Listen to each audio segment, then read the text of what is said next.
Hamalaugarren ariketa hau da oso ariketa polita. Polita bada izan ariketa bat. Zetsi dinonik hori. Agertzen direlako erroen arteko eraiketak, baina eraiketa horiek dira bidekaura bereziak. Edo bidekaura nabarmenak, edo entitate nabarmenak. Hau da, gogoratzen badituzue, A gehi B berbi, A ken B berbi, eta A gehi B bideraken B. Bai? Hauek hiru formulak, ezagutu behar dituzue, gogoratu, eta hauek aplikatuz egiten ditugu eraiketa hauek. Lehenengoan, daukagu, bi gehi erro hiru, bider bi ken erro hiru.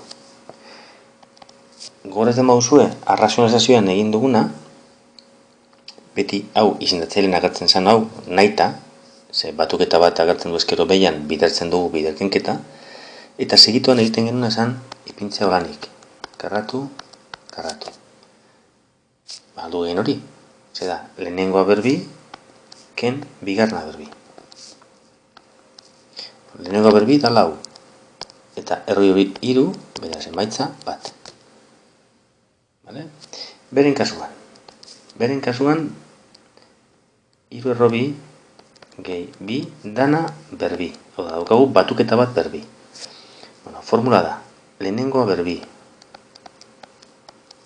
gehi bigarrena berbi, gehi bi aldiz, lehenengoa bider bigarrena. Orain, berbi bietara doa. Beraz, bederatzi bider bi, 18. Gehi lau, gehi. Hau biderkaketa egiten da, zenbakiak bidertu, bi bider hiru bider bi, 12, erro bi.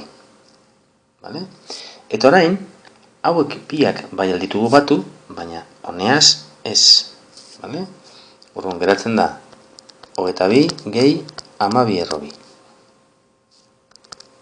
Listo. Orain C. Zeren kasuan. Erro bost, ken bi erro hiru, bider, erro bost, gehi bi erro hiru. Berriro geratzen da, ken, holanik. Lehenengoa zein da, erro bost, eta bigarrena, bi erro hiru. Orduan, bost, ken, hau berbi eta hau berbi, lau bider hiru 12. Oda, minus azpi. Eta amaitzeko kenketa batena. Oda, D da, bi erro bost, ken erro hiru, dana berbi. Eta hori da, lehenengoa berbi, gehi, bigarrena berbi, ken bi aldiz. Lehenengoa, bider bigarrena. Hemen geratzen da. Lehenengoa berbi, hau, honeaz da, bi berbi lau, lau bider bost, hogei. Gehi, hiru, ken, bi bider bi lau, eta erro bost bider erro hiru, erro 15. Horren geratzen da, 23, ken, lau, erro 15. Listo.